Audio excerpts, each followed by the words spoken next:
So I'm Sandy, and my research project this semester was about the politics of language and how political affiliation shapes the way we write. Have you ever noticed that Americans, when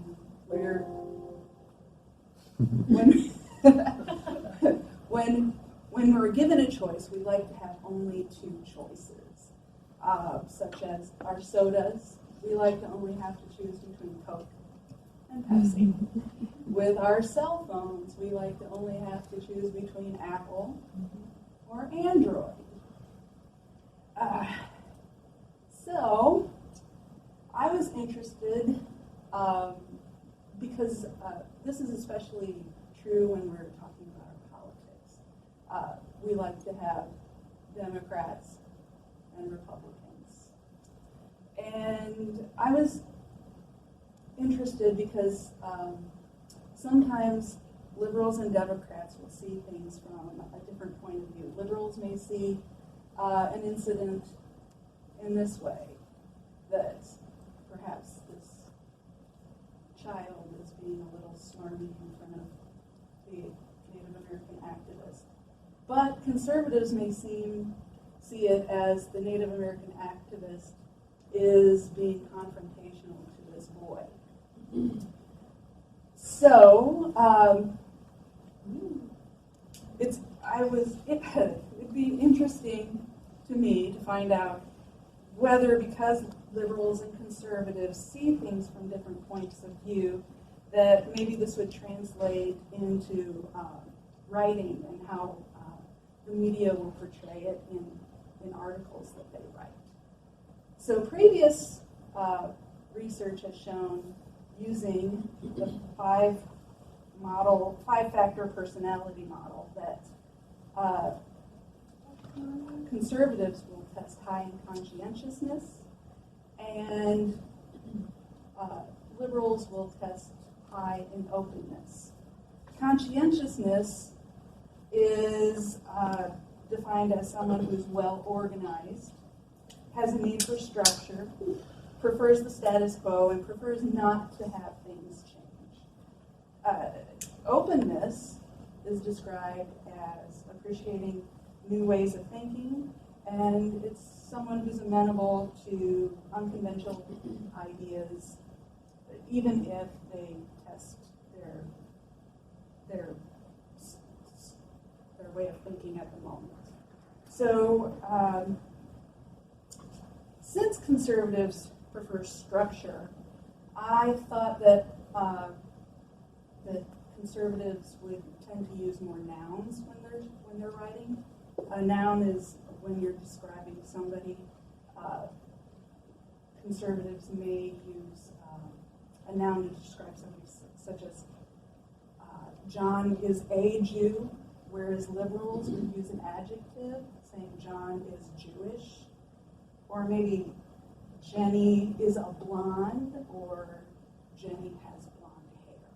That's kind of what I was trying to go for there.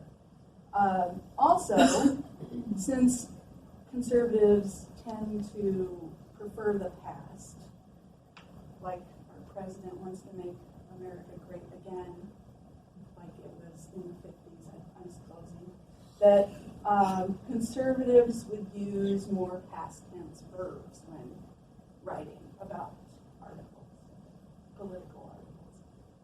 And since liberals are open to change, that perhaps they would use more future tense verbs. And I'm sorry, my sympathetic nervous system is really on overdrive right now. So, going back to this article, this was an incident that happened in January. Some Covington high school boys from Kentucky had a confrontation with a Native American activist, and it was a pretty politically charged incident that happened, like the boys wearing the Make America Great hats, and the Native American was there to protest something else. So anyway, I took 10 articles from known news sources that were known to be conservative, and 10 news articles from media outlets that were known to be liberal. And the way I got these was from this chart here. On the x-axis, it charts news outlets from the left to the right, left being liberal and right being more conservative. And on the y-axis, original fact reporting all the way down to inaccurate and fabricated information. So I wanted to stay within a certain box. I was staying within original fact reporting and fair interpretations of the news. So basically within these two rectangles, the green and the yellow. And if you notice something really interesting, Fox News did not make the cut. So I programmed, I put these articles into a word count software that would count nouns and adjectives and future and past tense verbs for me. And then I charted them on my chart here, the median word count percentage. And unfortunately, or fortunately, I don't know, the noun use between liberals and conservatives was almost exactly the same. There was no statistical significance between the two. Adjective use between liberals and conservatives, they were almost exactly the same as well.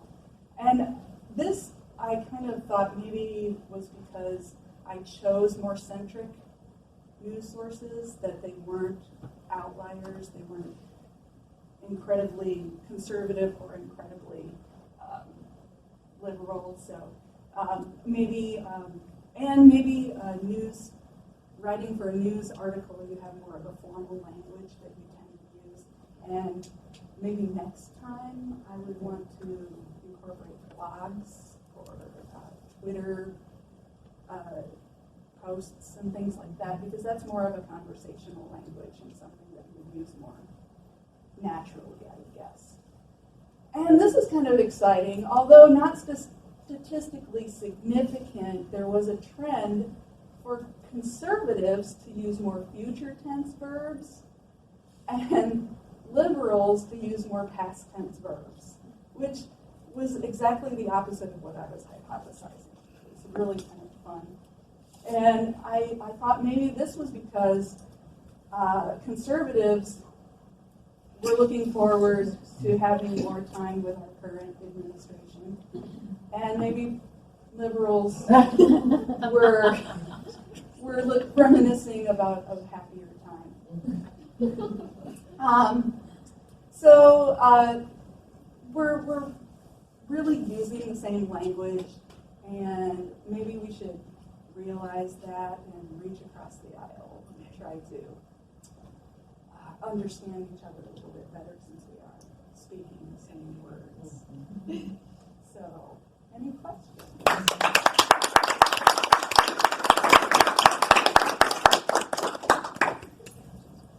So I know you kind of alluded to it, but do you think going more opinion articles but staying within the yellow bounds would work? That would be an interesting way to go. I stayed within the centrists because I didn't want the fabric back on the chart. Let me see.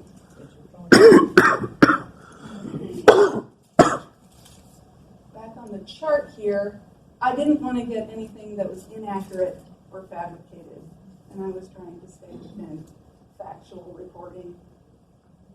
So, but it would be interesting to take the articles from these fringe people like InfoWars and Patriotics to see what they were going to say. I was curious if you decided also to look at the timbre of the article and decide whether this one is confrontational or appeasant. Do you know what I mean? Instead of looking at the sentence structure, but the content. Well, that was not my intent for this particular thing. I'm really interested in words and how we use them. And, and so content wasn't really what I was looking at, but I was just making sure it same thing. Yes. Based off of your research, if you would have taken the outliers, say from the right and the left, what do you think that analyzation would look like? My personal thought on that is that I don't think that we'd be,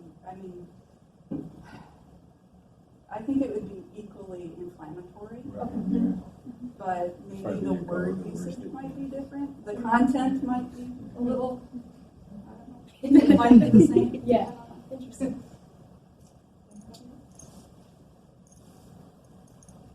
All right, if there are no more questions, thank you very much.